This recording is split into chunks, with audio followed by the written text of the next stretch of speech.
Pisah dengan sahabat Drog kan. Macam aku draw aku jamun. Dia umur 12 bulan.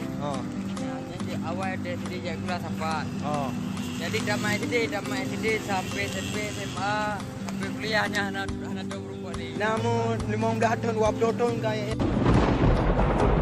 Ceritanya aja ya. Jadi pas bertemu muna kiban perpandangan dua tu. Pun nak saling sapa puhana. Dia berubah guna. Dia rai lo matang duri ji. Manji hari duri lelu. Kerja man hari lero. Aku draw kamu tato badan leweknya aku. Pupu kiban iji pika pakai mantan apa badan ni. Kiban.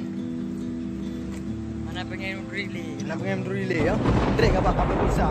Jarak di antara kalian berdua seperti ikan paus dan ikan mas koki. Jauh tak beda, nampak. Jadi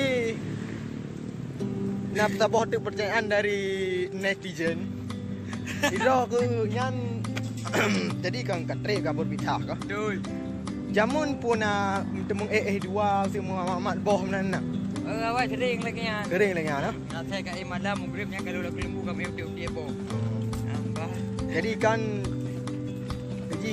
secara alam terbuka lah. Jadi antara kalian berdua ini suatu ada hal lah sikit. Dah sikit nak borak ni macam lah. Lagi apa mah?